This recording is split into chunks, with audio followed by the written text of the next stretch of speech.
How central banks engineered the greatest wealth transfer in human history. Video opens on a sweeping cinematic shot of a major city skyline at dusk. Then cuts to historical footage of the 1971 announcement by Nixon, and finally settles on a clean, serious host desk with charts in the background. Tone is serious and probing. Asterisk, asterisk, the hidden hand, and the zero-sum game. Look around you. You see a world overflowing with debt, corporate debt, personal debt, trillions upon trillions of dollars, yen and euros, all owed. If every nation is a borrower, if every company is leveraged and every citizen carries a mortgage or a student loan, a chilling question arises. A question that should stop you in your tracks. If everyone is in debt, who is the creditor? We are taught that wealth is earned through hard work, innovation, and savings. But what if the game itself is rigged? What if the system, designed by a handful of unelected institutions known as central banks, doesn't just manage the economy, but actively redistributes it? Not through taxation, which is visible, but through an invisible, mechanical, and silent process. Today we pull back the curtain on the grandest, most subtle wealth transfer in human history. It's not about baby boomers inheriting money. That's a transfer between generations. This is a transfer from one class of people, to a very specific, financially sophisticated elite.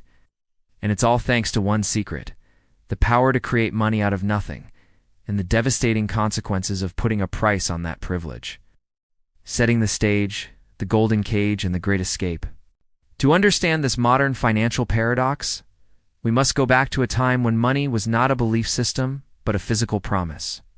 The Bretton Woods system, 1944-1971, after World War II. The global financial system was anchored by the Bretton Woods Agreement. In this structure, the US dollar was pegged to a fixed amount of gold $35 per ounce Every other major currency was, in turn, pegged to the dollar. It was a golden cage.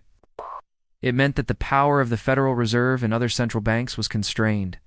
They couldn't simply print money at will, because if they did, foreign governments could demand their dollars be exchanged for physical gold, draining the U.S. reserves. This limited the ability of governments to fund endless wars and welfare programs through simple printing. It forced a degree of financial discipline. For the common man, it meant your savings retained their purchasing power remarkably well. But for the politically connected, this system was a frustrating bottleneck. The the central banking elite chafed under these limits. They needed an escape hatch. And on one Sunday night, in 1971, they found it. But the story of this escape begins decades earlier, with the invention of the fractional reserve system, the true financial alchemy. The mechanism, fractional reserve, and the debt trap origins. The core mechanism of this wealth transfer is not quantitative easing or interest rates. It's the foundational trick of fractional reserve banking . Imagine a bank receives a $100 deposit. Under the fractional reserve system, it is only required to keep a fraction, say 10% tanned, can lend out the remaining $90. That $90 is deposited somewhere else, that bank lends out 90% of it, or $81. This process repeats until the original $100 deposit has ballooned into nearly $1,000 of checkable deposits and loans. Crucially, all this new money is created as debt the banks don't lend out their deposits. They create a new deposit entry the moment the loan is approved. This is the secret. Money is not a substance, it is a ledger entry. And for every dollar created, someone, a homeowner, a student, a government owes interest on it. The transfer begins. Who benefits most from money being created as interest-bearing debt? Those closest to the spigot. The major financial institutions and the top 1% who are the first recipients of this fresh, new, non-diluted currency before it filters out to the real economy. They use it to buy productive asset stocks, real estate, commodities, before prices rise. This is the first quiet transfer. The the breaking point. August 15, 1971, the rise the gold-backed system was dying, strangled by the U.S. printing more dollars than it had gold to cover. France, Britain, and others started demanding their gold back. The Golden Cage was rattling. On August 15, 1971, President Richard Nixon delivered the punchline. He unilaterally closed the gold window, ending the convertibility of the U.S. dollar to gold. This was the moment money truly stopped being real. It became fiat currency money, not backed by a commodity, but by government decree and the debt of its people. Fallout. This event unshackled the central banks. The gold limit was gone. It could now create unlimited credit to monetize government debt and bail out the financial system. This is where the great transfer became systemic for the 99% their wages and savings. Now backed only by government promise, began a slow, continuous decline in purchasing power. What we call inflation, this is an invisible tax on labor and savings. For the 1%, this new elastic credit system allowed asset stocks, bonds, real estate to soar, continuously inflated by cheap money that pushed valuation far beyond production. Data shows the immediate effect. While U.S. productivity soared after 1971, the vast majority of wage growth flatlined, creating a massive divergence between worker compensation and corporate profit, the engine of wealth inequality. The labor class was paid in an ever-devaluing currency, while the capital class saw their assets continuously repriced higher by the central bank's policies. The crisis era, quantitative easing, and the final push, the fallout the great financial crisis of 2008, revealed the system's true purpose, not stabilization, but preservation of the financial elite. When the massive debt bubble burst, central banks faced a choice. Let the over-leveraged banks and financial institutions fail. Massive deflationary event that would reset prices, but cleanse the system more. Step in with an unprecedented monetary experiment called quantitative easing, QE, They chose QE. QE is the pure mechanism of the wealth transfer. Central banks printed trillions of dollars of new money electronically and used it to buy government and mortgage bonds from commercial banks. This drove interest rates to zero. The intent public story: to stimulate the economy and encourage lending. The reality hidden truth: the money stayed trapped in the financial markets, driving up asset prices. Zero interest rates penalized savings, mostly held by the middle class and retirees, while massively inflating the value of assets mostly held by the wealthy.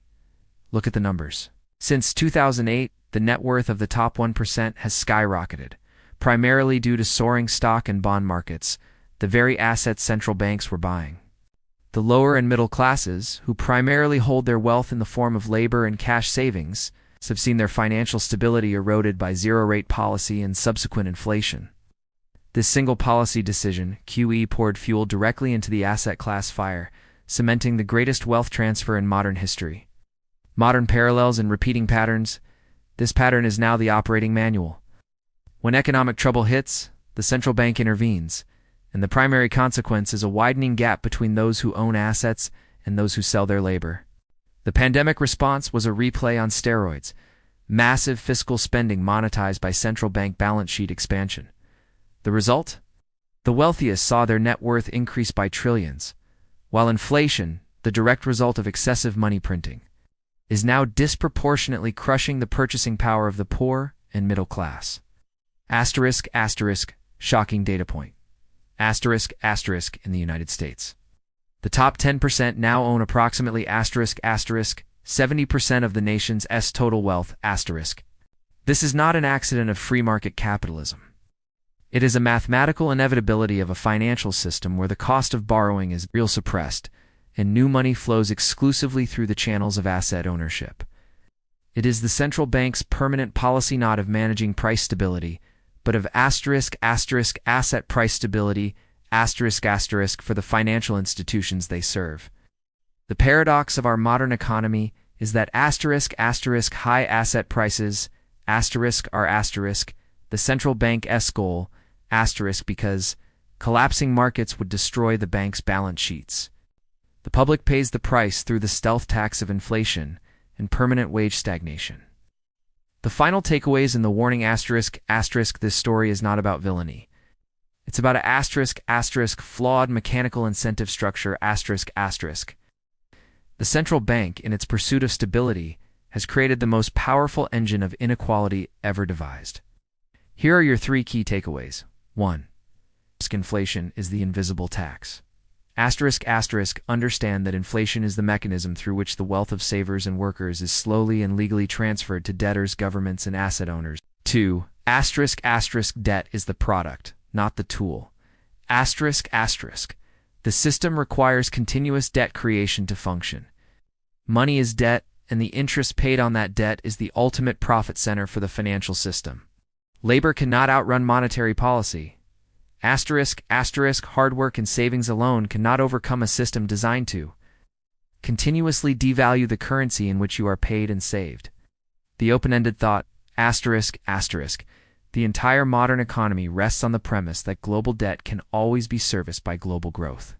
But what happens when the debt mountain becomes so enormous that the interest payments consume all new productivity? What survives when the only mechanism to fix a debt crisis is to print more of the currency that caused the problem in the first place?